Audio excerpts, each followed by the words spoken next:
Want to be a production intern. I really wanted to be one of their like newscasters intern type of deal.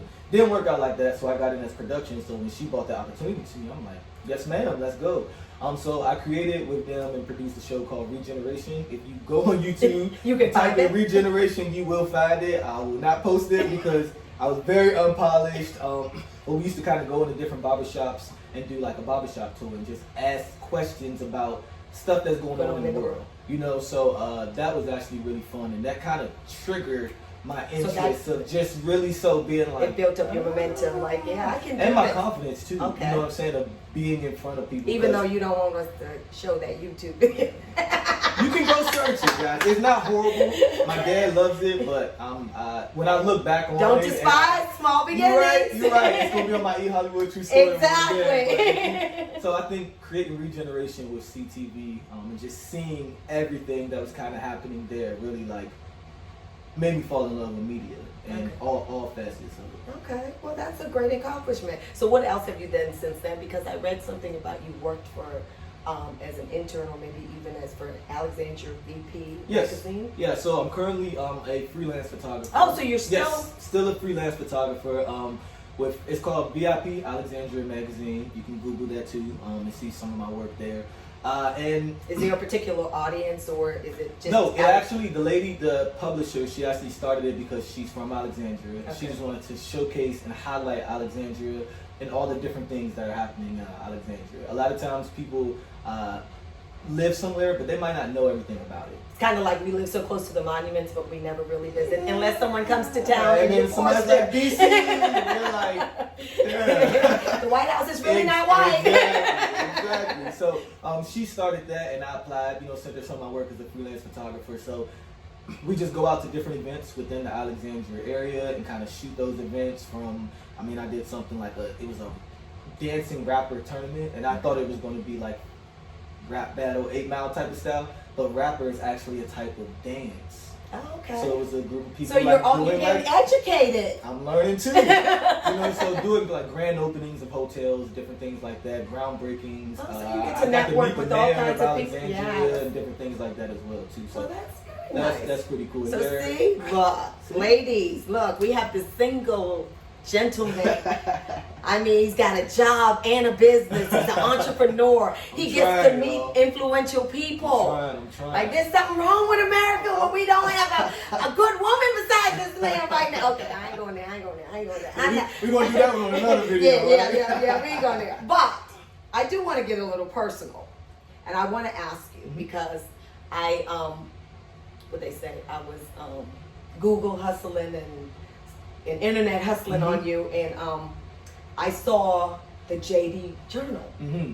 So I was like, okay, what made you decide to put pen to paper and engage your authentic emotions? Great question. So when I decided to start my venture, JD Watkins Photography, I created my website because I always say I feel like you need a website, I need something. A lot of people was like, oh, I'm gonna lose that business card. What's your website? So I created a website. I paid for the domain for a year instead of doing it monthly. And since my major was broadcast journalism, writing is my first love. Writing is my first love. Hypothetically, if I could have graduated college, been a journalist somewhere, did something, that would have been my ideal path that I thought I was going on. But God was like, nah, we're gonna do some other kind of stuff. So I said that I wanted to create a blog space on my website type of deal. I always wanted to start a blog, but then I was like, not really. So I just kind of started turning my videos like on Instagram and Snapchat, and I just talk. And everybody already know Josh on lunch break, he about to talk for 30 minutes. But sometimes stuff just pop up, and I'm like, I want to talk about this. And I said, you know what, I'm going to call it JD's Journal because JD Watkins Photography, I can use my website for more things than just my photography. So you then started branding yourself. Yes.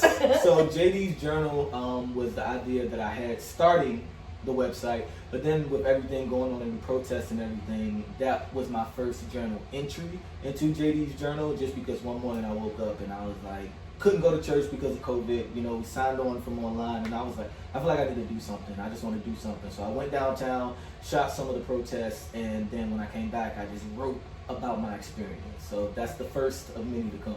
And that is what got my attention. On that post that you posted on your Facebook page, you started off talking about that you were down in D.C., and then there was a line there that you said, injustices, many Americans, especially the ones that look like me, face this daily.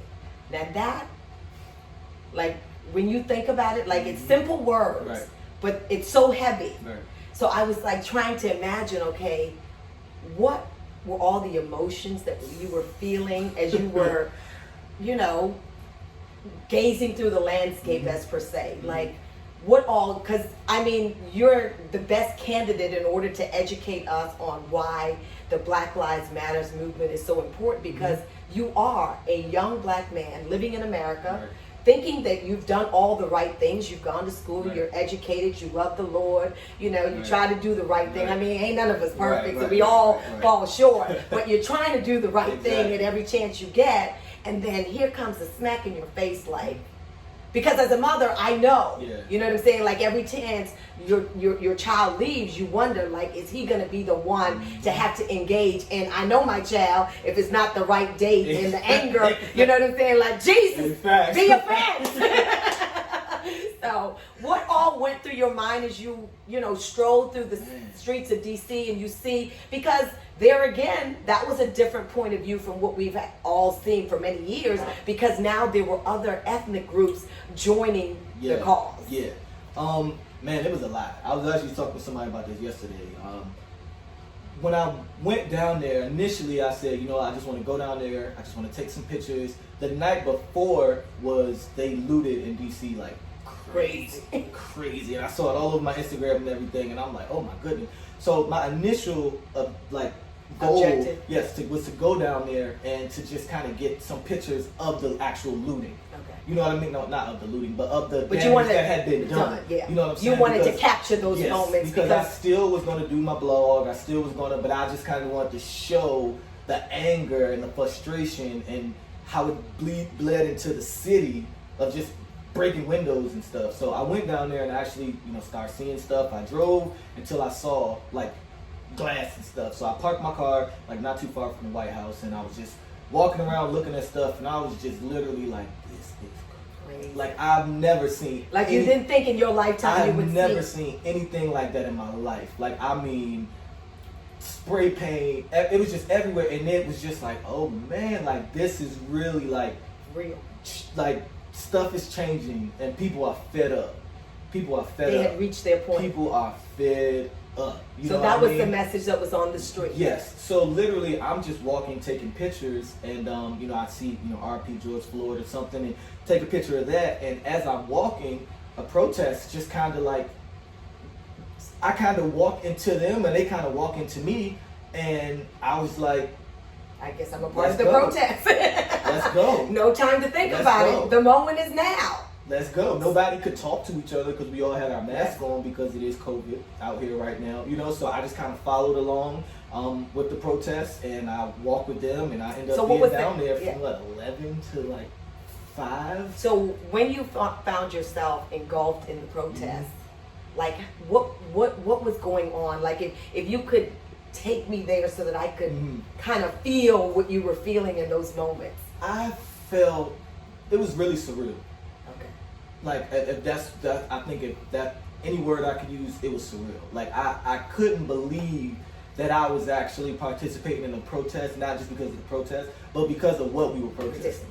So that brings me to the next question, because a lot of people think they know what the Black Lives Matter movement is all about, but there are a lot of misconceptions. So why don't you tell me from your perspective and from what you've learned and researched from writing your blog, what exactly does that mean? Got you. So that's a great question. I'm glad you asked that. The main thing with Black Lives Matter is trying to show people that all the different things and injustices that have happened to people of color does not get the same attention that other people get. And I like to even look at the umbrella bigger than where some people will say, just, you know, the police or this, that, and the third. Yes, that's what triggered the movement, but it's so much more. it's people in DC that's missing that you hear nothing about, but No milk cartons. you might hear other ethnicities and they're everywhere. They're on CNN. They look, you know, 2 months they're looking for this person, and it's everywhere. We don't get that type of exposure. So do you think that we don't get that exposure because we as a people don't push for it, or we don't elect the right representatives that represent us, that care about the things that happen in our neighborhoods? I believe it's a little both. Okay. I think we haven't put pressure like we're applying it now, because seeing what people have in the Black Lives Matter movement has been able to do, even though it's so much work to still do, but how people are actually listening now.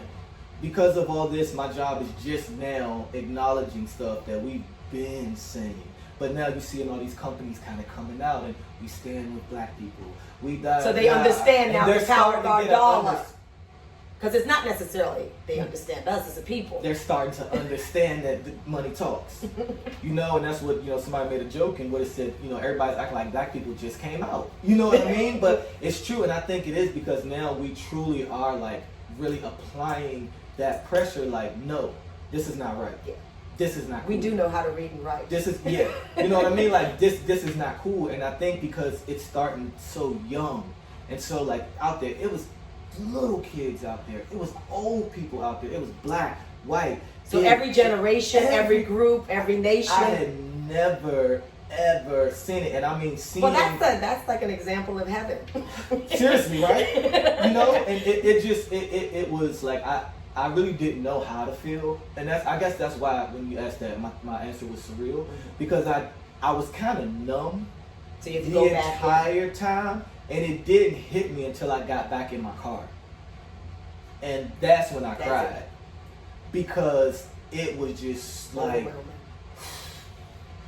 and like, I mean, literally, white ladies, white men, literally just coming up to me like, I love you.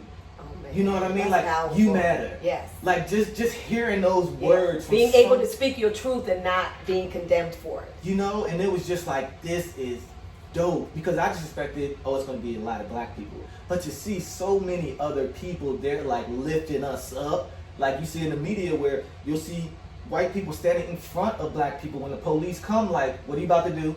What are you about to do? And that energy was just like, oh my God. And that's what made me sad, because it was dope to see how they could empathize, but it also made me sad because it was like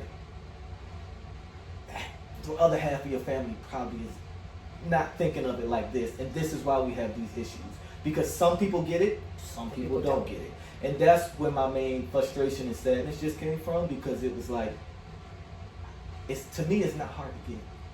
But that's because you were raised probably by love, and you weren't raised to judge people by color, right, but by character. Yeah. Not everybody did that. I mean, you know, I tell people all the time, like for me, I had to take a step back and try to understand, because I was born on an island. Black people are majority. So to me, I didn't have the same, you know, perception of life, because we were it.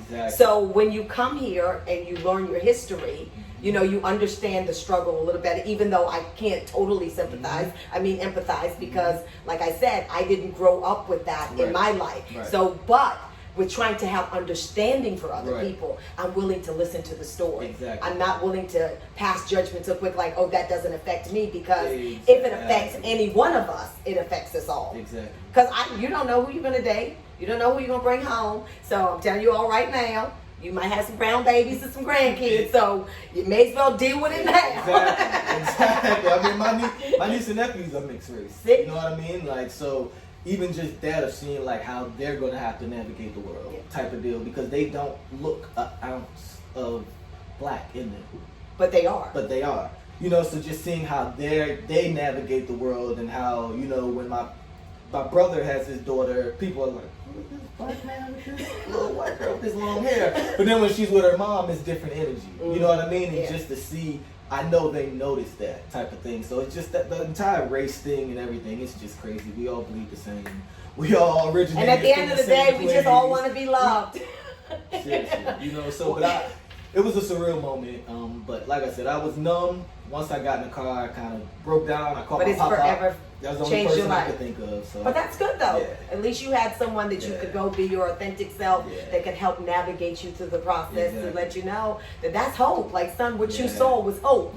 You know, because a lot of people don't get that. You know, 10 years ago, I don't know if young people would have stood up, especially like in my generation, because we Mm-hmm. were taught to keep everything in the house. Mm-hmm. Whereas this younger generation, they have a voice that they're willing to share even if you don't want to hear it. So it's a whole different ball of wax. So yes, I am sure that was probably very, very Yeah, surreal. lifetime experience. Definitely. So as you encountered all this stuff and you got the time to reflect and you got to speak with wise counsel, your dad, like, what do you think your role is in this, whether it's as a man or as the guy with the camera that tells the story, or the blog where you can express vulnerable emotions that other black men could be feeling, but yet still they don't feel safe enough that they could express themselves in that Right, manner right, without right. feeling condemned? Right. What do you believe your role in this whole movement thing is for right now? Because it can change. I would say I think my role is to bridge the gap. Okay. Whatever gap you need, I feel like I've tried to help bridge it.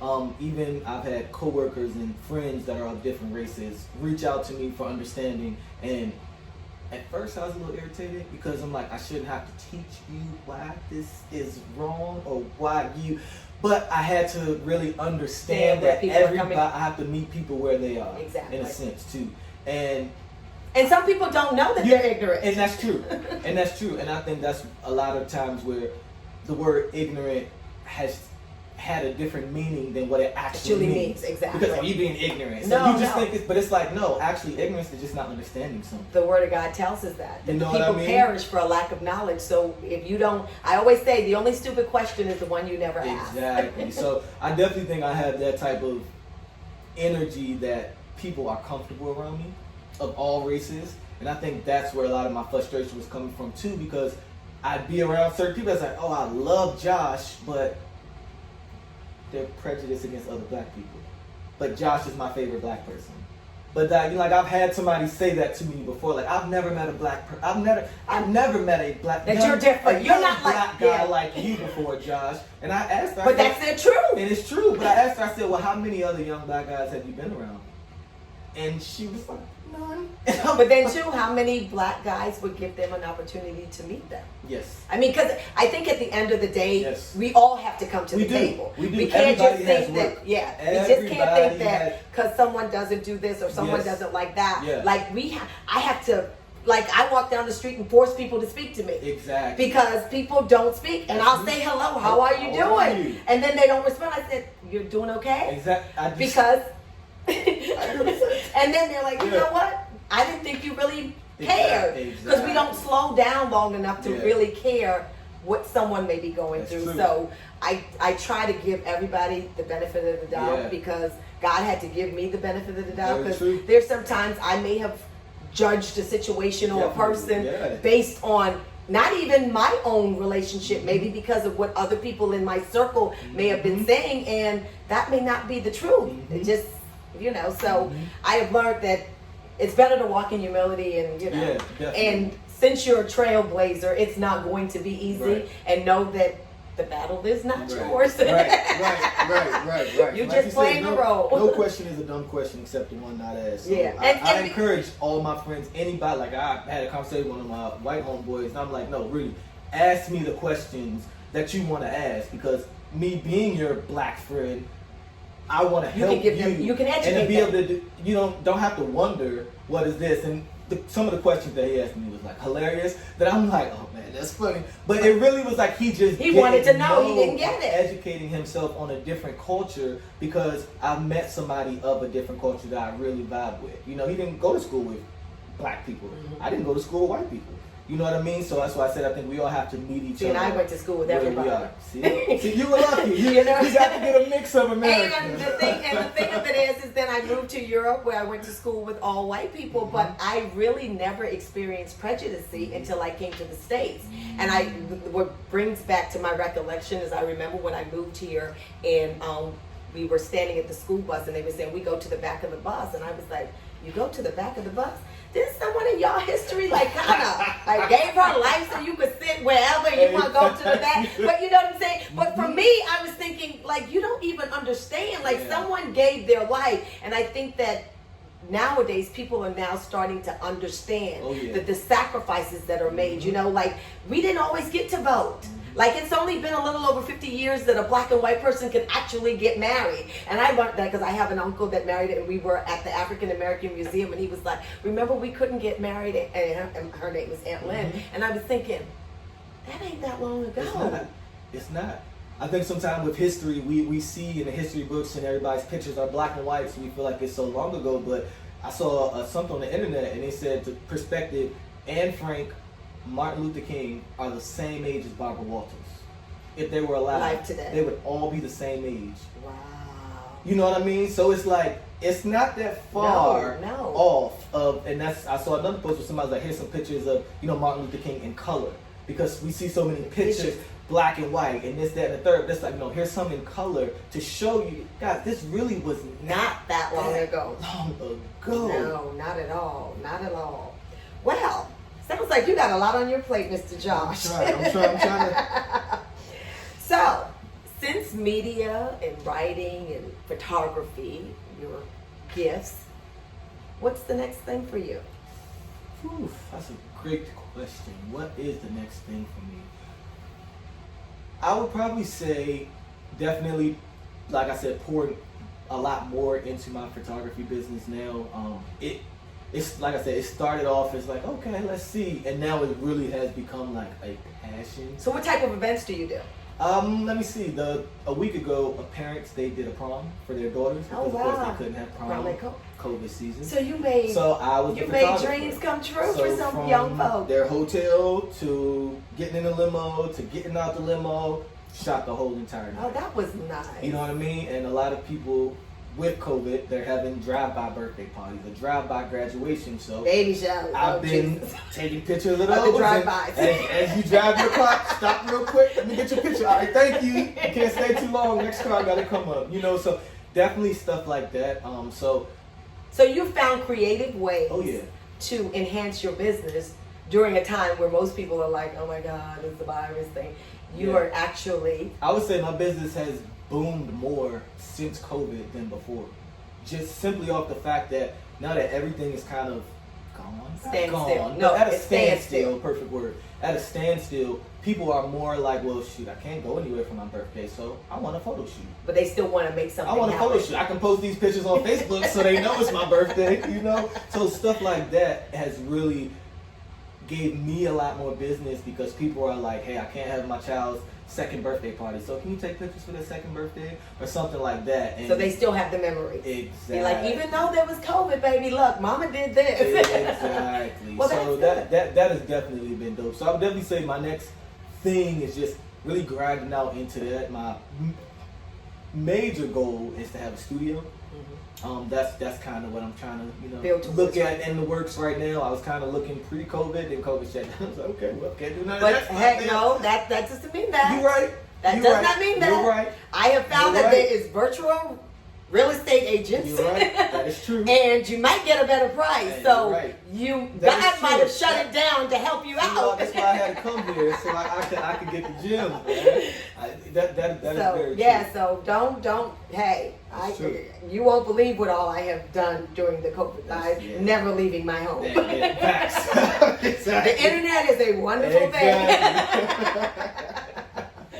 Well, Josh, before we wrap this up, is there anything, any words of wisdom, words of encouragement, maybe inspirational thoughts that you would like to share that maybe would influence a young man like yourself, people in the community, businesses, churches, that would help to bring change? Sure. So, not to be cliche, but the first tattoo that I got was "Keep Moving Forward," and it's a Walt Disney quote. It was from one of my favorite movies called Meet the Robinsons. I'm a '90s kid, and I just really love that quote. Keep moving forward, and the literal quote, he says, "Around here, we don't look back very long. We keep moving forward, opening new doors, new opportunities, and new adventures." And that really stuck with me. And that was my first tattoo I got, and I would definitely say my word of advice. Not your mama's name. Well, how about I tried to get her name, and I don't need your name on it. She didn't want me to get a tattoo. I know, I didn't either. But I mean, if you was gonna get one anyway, like, I'm gonna get Yolanda on my forehead. No. She wasn't with it. I always say, but I did get this one this one was in honor of her. Okay. The rose, which is her favorite, and then me and my sisters all got Hope, Faith, Love. Oh, yes. With the breast cancer and everything after that. So, but I would say keep moving forward, man. That's the only way we're gonna get to where we need to go. And cry if you have to, but keep moving forward. Cry as if you you cry. need to, but keep moving forward as you cry. You know, and as far as business wise, my favorite thing that I always tell everybody, even with photography, one of the main reasons that I probably didn't jump out there as soon as I should is because I'm like, I know photographers. It's a lot of photographers out here. I have friends that are photographers. I don't need to do that. So many photographers. And one thing that one of my mentors told me, if you walk down the bread aisle and you see how many different brands of the same type of bread. And I also say it doesn't matter how many there is, because whatever I'm called to do, they can't do it. So they may never be in the boardrooms that you have been allotted to be. They may never network with the people that you. So that you're not taking anything away from them. I always say it's not a competition, because God has enough to bless all of us at the same time if He chooses to. And I think because we limit ourselves sometimes in that thinking, like, well, I don't want to jump in, like what everybody say, stay in your lane. That's one thing I tell people: don't stay in your lane. Well, stay in your lane by taking a rest. You know what I mean? Like if you need to swerve over here real quick, do that. But on your hazardous life, you got to take that risk. But you keep moving forward. You know what I mean? And I think that's the biggest thing I would definitely just tell people. Don't doubt yourself. If you want to do it, do it. And if it doesn't work out, you can change your mind.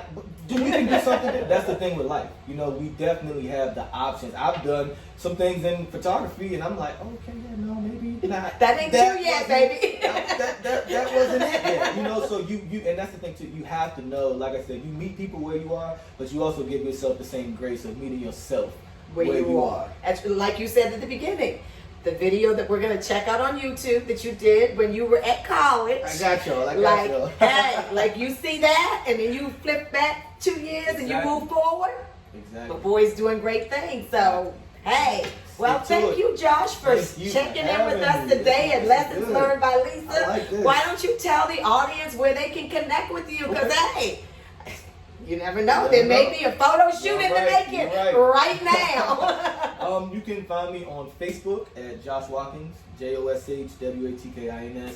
Instagram is JDWatkins_. And then my website is jdwatkinsphotography.com. I try to keep everything very, very simple. And don't be trying to go get a date with my nephew now. We talking money. He don't do it for free. So anyway, I appreciate you coming out, and it has really been a joy. Likewise. Thank you. So for all of you that joined us today, I want to say thank you for checking out Lessons Learned by Lisa. Love you real hard. And for all my partners, I want to say thank you for the book bag drive. Oh my God, this year has been incredible. So until next time, know that I love you real hard. Have a good night.